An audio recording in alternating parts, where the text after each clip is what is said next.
Ni ami dong magpadlak ni. Padlak ka ni. Sabi ko, Lindol, stop.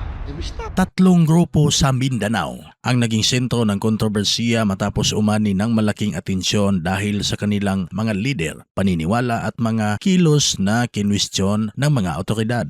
Sa unang tingin, maaring parang kwento lamang ito ng grupo na may sariling paniniwala at sistema. Pero habang lumalalim ang mga pangyayari, nauwi ang kanilang mga kwento sa mga reklamo, investigasyon, arrest warrant at pagkakakulong. Ang tanong ngayon ng marami, nasaan na nga ba ang mga lider ng grupong ito? Well, unahin natin ang grupo na iniugnay kay Jorgito Corpus Santisas na mas kilala bilang Dato Adlaw. Si Dato Adlaw ang leader ng tinatawag na Federal Tribal Government of the Philippines o FTGP. Noong February 2025, biglang nakilala sa publiko ang kanilang grupo matapos umanong magpatupad ng sariling mga patakaran sa Surigao City. Kabilang sa naging kontrobersiya ang umano'y pagpapadlak ng ilang establishmento. Ayon sa mga otoridad, inangkin ng grupo ang ilang lupain at sinasabing bahagi ito ng kanilang ancestral property. May mga ulat din tungkol sa umano'y pagsiset up ng checkpoint at pagkilos ng grupo na kinwestiyon ng mga otoridad. Dahil dito, naglabas ng advisory ang National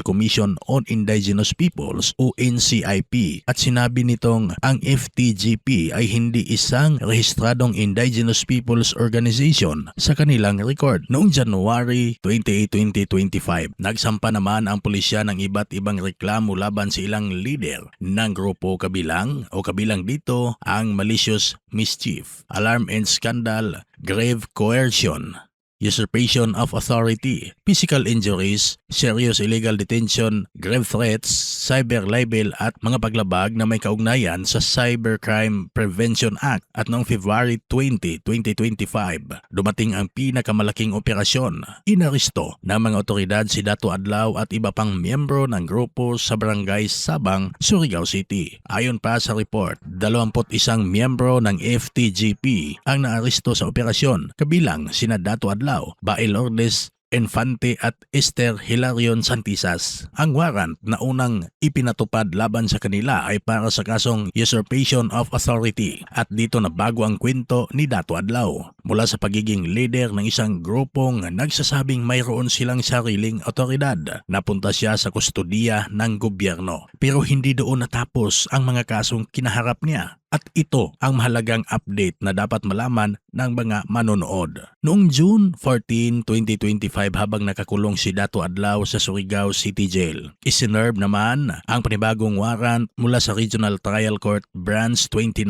Ang bagong kaso ay may kaugnayan sa 3 counts ng qualified trafficking in persons. Ayon sa ulat, dahil sa panibagong kasong ito, nananatili si Dato Adlaw sa kulungan at hindi basta-basta makapost ng bail para sa naunang kaso.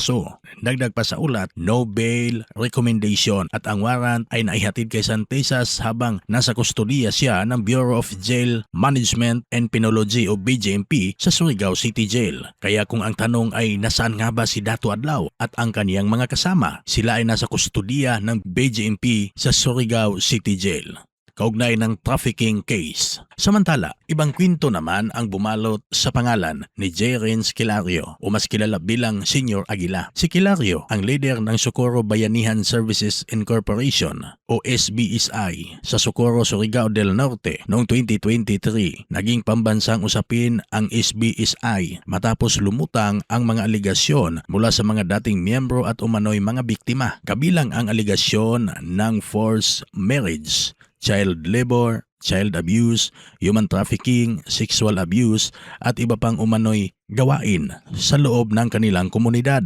Itinanggi naman ni Senior Aguila at iba pang leader ang mga paratang laban sa kanila dahil sa bigat ng mga aligasyon. Umabot ang kontrobersiya sa Senado. Noong September 2023, humarap si Senior Aguila sa Senate investigation. Dito sinubukan ng mga senador na alamin kung ano talaga ang nangyari sa loob ng kanilang komunidad at kung may katotohanan ang mga aligasyong inihain laban sa kanilang grupo. Pero habang nagpapatuloy ang Senate investigation, mas lumalalim ang legal na problema ng mga leader ng SBSI. Noong November 2023, inaresto ng National Bureau of Investigation si Senior Aguila at iba pang SBSI leaders matapos mailabas ang mga warrant of arrest. Kabilang sa mga pangunahing akusado ay sina J. Renz Kilario, Janet Ahok, Karen Sanico at Mamerto Galanida. May iba pang SBSI members na pinaghahanap at inutusan ding arestuhin. Ayon sa NBI, ang mga akusado ay nahaharap sa siyam na bilang ng qualified trafficking in persons, 8 counts ng child abuse at 4 na kasong may kaugnayan sa child marriage. At dito pumasok ang pinakamahalagang tanong, nasaan na ngayon si Senior Aguila? Ayon sa pinakahuling ulat, malinaw na mula mismo sa National Bureau of Investigation na iniulat noong February 1, 2026. Ayon sa NBI, patuloy pa ring nililitis ang mga kaso laban kay Senior Aguila at iba pang leader ng SBSI. At ang mga akusado na patuloy na humaharap sa paglilitis nananatili sa detention dahil sa mga kasong kinakaharap nila na may kaugnayan sa human trafficking at itinuturing na non-billable. Ibig sabihin, hanggang sa pinakahuling kumpirmadong impormasyon na mayroon tayo, hindi pa nakakalaya si Senior Aguila at hindi pa tapos ang kanilang legal na laban. Patuloy na dinidinig sa korte ang mga kaso. Dagdag pa, isa sa akusado na si Mamerto Galanida na nagsilbing Vice President ng SBSI ay pumanaw noong July 2024 sa edad na 81 matapos makaranas ng maraming medical complications. Kaya sa kasalukuyan ang legal na proseso ay nagpapatuloy laban sa mga natitirang akusado. Samantala, hindi lamang sa Surigao del Norte nagkaroon ng leader na naging sentro ng kontrobersiya sa Davao City. Isang mas malaking pangalan ang naging usap-usapan sa buong bansa, si Apollo Carrion Kibuloy, founder ng Kingdom of Jesus Christ o KOJC. Sa loob ng maraming taon naging malawak ang impluwensya ni Kibuloy bilang isang religious leader at nakilala siya sa kanyang malaking religious organization at maraming tagasunod. Ngunit kalaunan, ang kanyang pangalan ay nasangkot sa mabigat na aligasyon at mga kasong kriminal sa Pilipinas at Estados Unidos. Sa Pilipinas, si Kibuloy ay nahaharap sa mga kasong may kaugnayan sa qualified human trafficking at child sexual abuse. Noong April 2024, pinagtibay ng Pasig Regional Trial Court ang warrant of arrest laban kay Kibuloy at iba pang akusado kaugnay ng qualified human trafficking case. Ang nasabing kaso sa ilalim ng Anti-Trafficking in Persons Act ay non-billable. May hiwalay din siyang kaso sa Quezon City na may kaugnay o may kaugnayan sa umano'y sexual abuse sa isang minor de edad. Matapos ang ilang buwan na paghahanap sa kanya, nauwi sa isang malaking police operation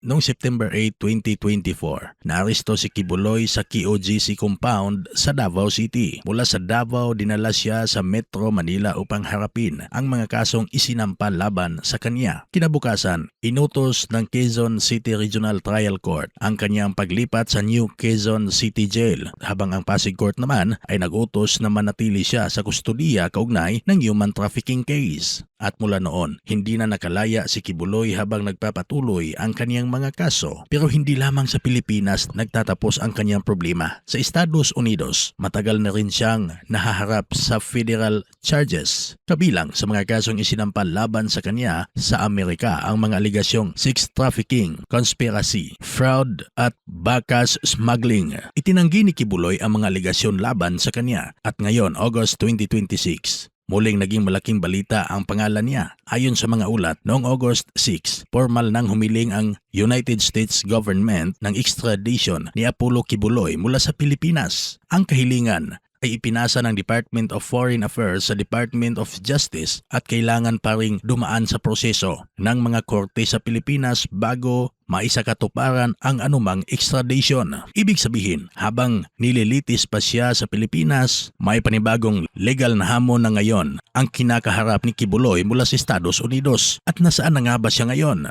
Nananatili siyang nakakulong sa Pilipinas. Ayon sa ulat, si Kibuloy ay nakakulong sa Pasig City Jail habang nagpapatuloy ang kanyang human trafficking case. Noong Marso rin, inutos ng Makati Regional Trial Court ang preservation o pag-iingat sa mga ari-ariang iniugnay kay Kibuloy at sa KOJC. Kabilang ang 37 real properties, 25 sasakyan, 12 bank accounts, 2 fire truck, 1 Cessna plane at 1 fuel tanker. At ngayon, dumagdag pa ang posibilidad ng extradition sa Estados Unidos. Kaya kung pagsasama-samahin ang mga pangyayari mula sa pagiging isang makapangyarihang religious leader sa Davao, sa paghahanap sa kanya ng otoridad, sa kanyang pag-aresto noong 2024 at sa kanyang pagkakulong at patuloy na paglilitis sa Pilipinas. Malayo na ang sitwasyon ni Kibuloy sa panahong malawak ang kanyang impluensya sa kanyang mga tagasunod. Pero gaya ni Dato Adlaw at Senior Aguila, mahalagang tandaan, ang mga kasong kinakaharap ni Kibuloy ay hindi pa nangangahulugan ng pinal na pagkakasala. May mga proseso pa sa korte at habang wala pang pinal na conviction, nananatili siyang